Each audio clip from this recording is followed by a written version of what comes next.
देखिए, पुलिस का एक्शन जारी है और जानने की ये कोशिश कि आखिर कौन है संभल हिंसा का मास्टरमाइंड। आपको बता दें कि जहां पर हिंसा हुई थी वहां पर अभी शांतिपूर्ण स्थिति बनी हुई है, क्योंकि लगातार पुलिस का वहां पर फ्लैग मार्च देखने को मिल रहा है।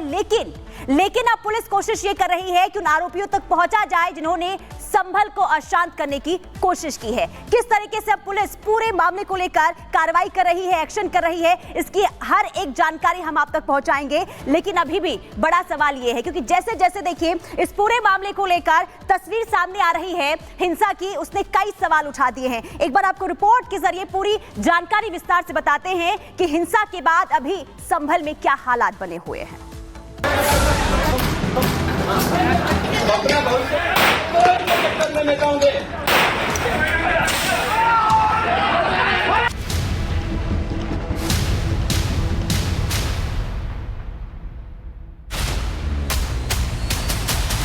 संभल में हंगामा करने वालों की पहचान जारी।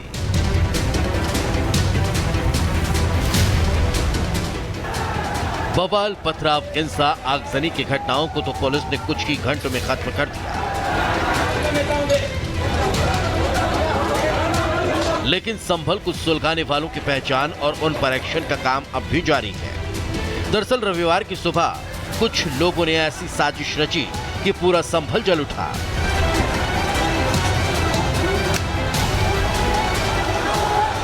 हिंसा में लोगों की मौत हो गई, दर्जनों घायल हो गए, गाड़ियां फूंक दी गई, जमकर पथराव और बवाल हुआ।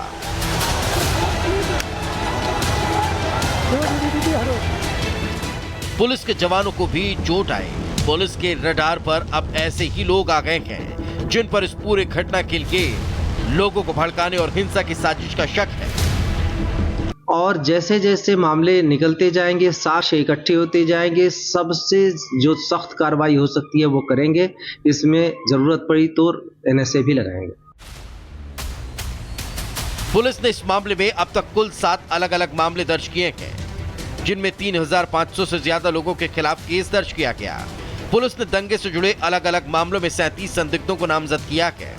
अब तक 2 दर्जन से ज्यादा दंगाइयों को गिरफ्तार किया गया, जिसमें 3 महिलाएं भी शामिल हैं। दंगाइयों और उनके आकाओं की तलाश में लगातार छापेमारी जारी है। संभल पुलिस की जांच के अनुसार कुछ ऐसे लोग हैं जिन्हें पुलिस इस पूरे मामले को संदिग्ध मान रही है। इन संदिग्धों में सबसे पहला नाम है जामा मस्जिद के सदर जफर अली का। जफर अली से सोमवार को पुलिस ने घंटों पूछताछ की थी।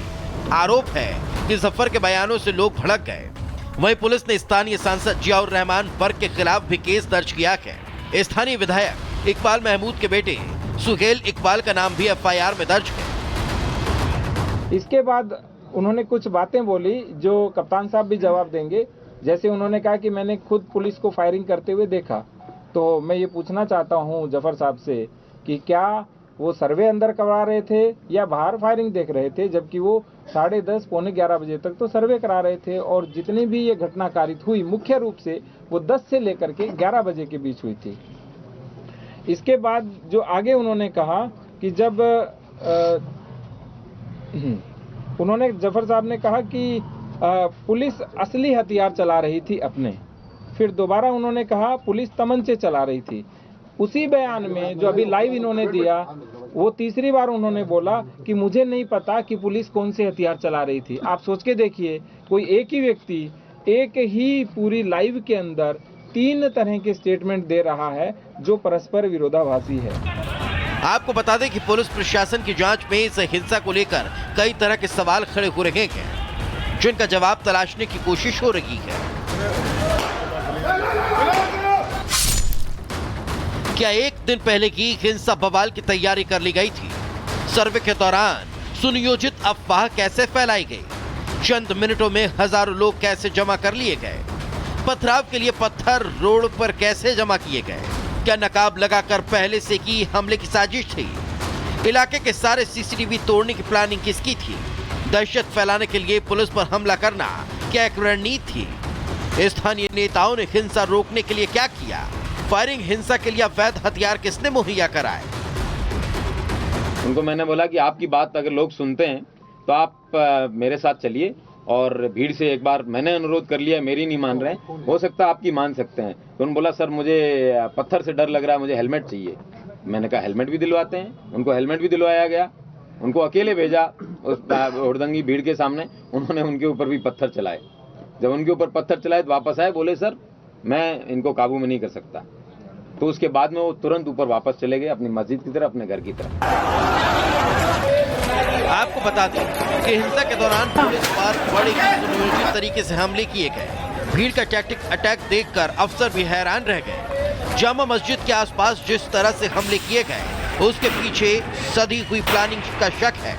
दावा किया जा रहा है कि हमलावर भीड़ मस्जिद में घुसकर सर्वे करने वाली टीम को भी निशाना बना सकती थी, लेकिन पुलिस के जवाबी पलटवार से दंगाइयों की भीड़ को पीछे हटना पड़ा, वरना यह घटना और बड़ी हो जाती।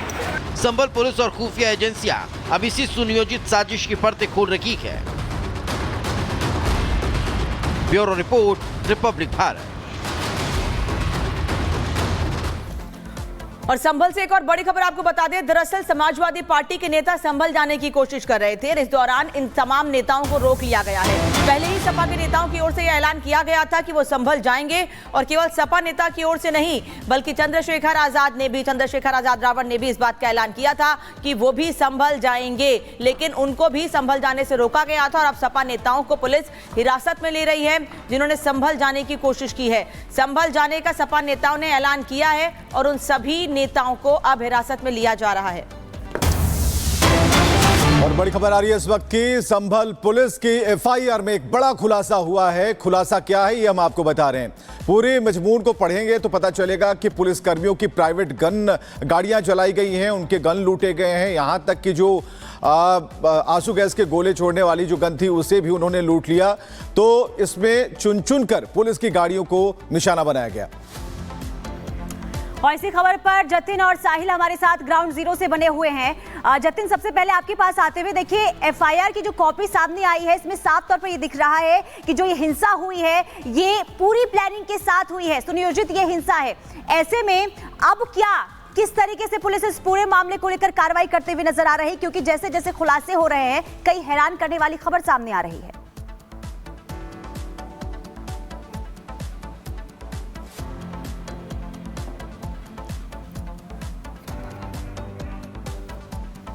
वैभव, क्या आपको आवाज मिल रही है? देखिए बिल्कुल, इस एफआईआर जो लगातार सामने आ रही है उस एफआईआर के जरिए पूर्णतः ये समझा जा सकता है कि संभल के अंदर जो हिंसा हुई है वो हिंसा क्विक नहीं हुई है। वहां पर लोगों का जमा होना, लोगों का जमा होने के बाद वहां पर पथराव करना, पथराव के बाद आगजनी करना, तोड़फोड़ करना, पुलिस से उनके पिस्टल छीनना, मैगजीन छीनना और उसके बाद पुलिस के ऊपर ही सीधा फायर करना, हर वो मुमकिन कोशिश इस हिंसा और उपद्रव के दौरान की गई है कि इस पुलिस टीम को यहां से हटाया जाए। फिर उसके दरमियान अगर पुलिस पर हमला करके उनकी हत्या भी करनी पड़े तो इस मंसूबे से भी उपद्रवी जो है वो वहां पर इकट्ठा हुए थे और उसके बाद उस सर्वे टीम तक पहुंचना और सर्वे टीम को निशाना बनाना, ये वो पूरा मकसद इन उपद्रवियों का था, जिस क्रोनोलॉजी को अब इस एफआईआर के जरिए पुनीता बहुत स्पष्ट तरीके से समझा जा सकता है। लेकिन वो जो वहां पर उपद्रवी मौजूद थे वो मस्जिद के फ्रंट एरिया की तरफ नहीं पहुंच पाए, जो मुख्य द्वार मस्जिद के प्रवेश द्वार है। वापस लौटेंगे आपके पास। संभल का रुख, संभल से हमारे साथ साहिल भी जुड़े हैं, साहिल के पास जाते हैं। साहिल, स्कूल कॉलेज भी बंद कर दिए गए हैं, आज भी हालात वही बने हुए हैं जो कल स्थिति थी। कब तक स्थिति सामान्य होगी और लोग अपने घरों से बाहर आराम से निकल सकेंगे? क्योंकि प्रशासन ने साफ कहा है कि जब तक बहुत जरूरी काम ना हो घर से बाहर ना निकलें।